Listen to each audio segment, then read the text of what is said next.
మరి మాగంటి సావుకు సంబంధించినటువంటి ఒక అంశాన్ని మీ ముందు తీసుకొస్తున్నా. మాగంటి గోపీనాథ్ అనే పెళ్లి ఫోటోలతో సహా.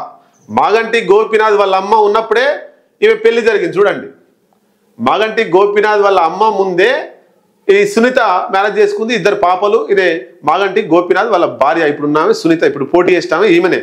ఇక ఇంకా చాలా క్లియర్ కట్గా అంటే ఫోటో చూపిస్తా. ఇగో గోపీనాథ్ 2 కూతుర్లు, సునీత ఇప్పుడు పోటీ చేసేటువంటి వ్యక్తి.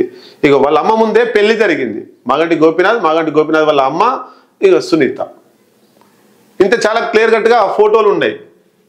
మరి దీని రాజకీయం కాంగ్రెస్ పార్టీ వాళ్ళు రాజకీయం చేస్తున్నారు. ఒకసారి చూద్దాం. ఇగో మ్యాటర్ కూడా ఉంది. 23 ఏళ్ల వైవాహిక జీవితం, 23 ఏళ్ళు అవుతుంది పెళ్ళయి. వైవాహిక జీవితం, తల్లిగారి సమక్షంలో జరిగిన పెళ్లి. ఆ పెళ్లి నుంచి 3 మంది పిల్లలు జూన్లో మాగంటి గోపీనాథ్ మరణించారు. మొత్తం మీద జూన్లో మాగంటి గోపీనాథ్ చనిపోయిండు.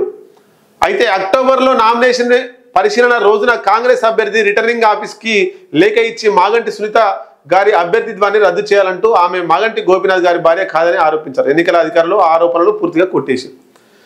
ఇప్పుడు 23 సంవత్సరాలు పెళ్ళయింది.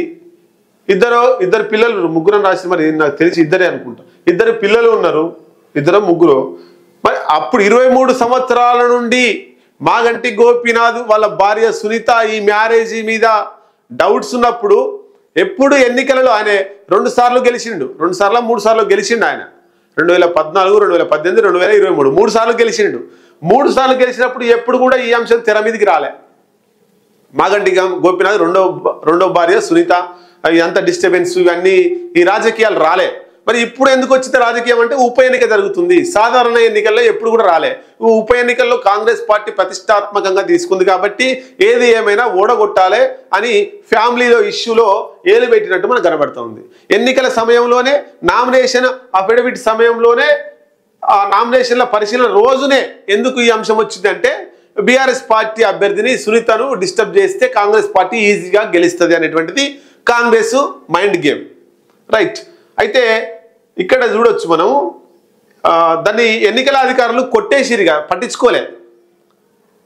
ఈ కాంగ్రెస్ అభ్యర్థి పోయి ఈమె భార్య కాదు రెండో భార్య అని చెప్పి నామినేషన్లో పత్రాలలో వీళ్ళు తప్పుడు అఫిడవిట్ ఇచ్చిర్రు అని చెప్పేసి కాంగ్రెస్ అభ్యర్థి పోయి ఇస్తే ఎన్నికలకు సంబంధించినటువంటి ఆఫీసర్లు కొట్టేసిర్రు అధికారులు. ఇప్పుడు పోలింగ్కు 3 రోజులు ఉంది. ఇప్పుడు మళ్ళీ అంశం తెర మీద తీసుకొస్తున్నారు. తహసీల్దార్ తోటి తప్పుడు ధృవీకరణ పత్రం ఇచ్చిండు, విచారణ జరపాలి, ఇదంతా మళ్ళీ అంటే 3 రోజులలో డిస్టర్బ్ చేస్తే ఆమెకు ఓట్లు నష్టం జరిగి కాంగ్రెస్ పార్టీ గెలుస్తుంది అనేటువంటి ఈ డ్రామా అంతా కూడా. మొత్తం మీద పథకం ప్రకారమే కాంగ్రెస్ సంబంధించినటువంటి సోషల్ మీడియా, కాంగ్రెస్ పార్టీ ఈ మాగంటి గోపీనాథ్ తల్లి, సోదరుడితో భార్య బీఆర్ఎస్ అభ్యర్థి మాగంటి సునీత వీళ్ళపై ఇట్లా మాట్లాడిస్తుంది. వాళ్ళ వెనుక కాంగ్రెస్ పార్టీ ఉన్నది.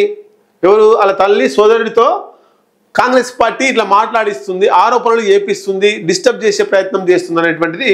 మొత్తం మీద జూబ్లీహిల్స్ ఉప ఎన్నికలో ఒక మహిళా అభ్యర్థిపై సోనియా గాంధీ గారి పార్టీ పడుతున్న అత్యంత నీచమైన రాజకీయాలు ఇవే అంటూ సోషల్ మీడియాలో ట్రోల్ అవుతున్నాయి. ఏదేమైనా ఒక ఆడకూతుర్ని మనం ఇన్ని రాజకీయాలు చేయాల్సిన అవసరం లేదు.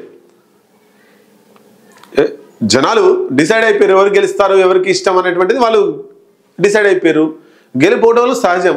కానీ ఒక ఆడ కూతురు పోటీ చేస్తున్నప్పుడు, ఒక స్త్రీ పోటీ చేస్తున్నప్పుడు ఇంత నీచాతిని, ఒక చావు మీద చనిపోయిండు ఆయన, ఇన్ని రోజులు ఒక విమర్శలు చేయండి, ఇన్ని రోజులు ఆయన ఫ్యామిలీ మాట్లాడింది, ఇప్పుడు ఆయన చనిపోయిన తర్వాత ఆమె రాజకీయాల్లోకి వచ్చిన తర్వాత ఈ రాజకీయాలను ఆమె కుటుంబానికి అంటగట్టి ఆమెను ప్రతిష్టను దిగజార్చేటువంటి ప్రయత్నాలు కూడా జరుగుతూ ఉన్నాయి అనేది బీఆర్ఎస్ పార్టీ ఆరోపణ. ఏదేమైనా ఈ రాజకీయాలు కుటుంబాల్లోకి రాజకీయాలు పోకుండా ఉంటే బాగుంటుంది. రాజకీయాలనే చూడాలి, వ్యక్తిగతంగానే చూడాలి తప్ప రాజకీయాల్ని వ్యక్తిగత కుటుంబంతో, వ్యక్తిగత జీవితంతో ముడిపెట్టి వ్యక్తిగత జీవితంలో జరిగినటువంటి సంఘటనలన్నీ తీసుకొచ్చి జనాల ముందు చూపించి రాజకీయ లబ్ధి పొందడం చాలా మంచి పని కాదు, చాలా దౌర్భాగ్యమైనటువంటి పనిగా మనం భావించవచ్చు.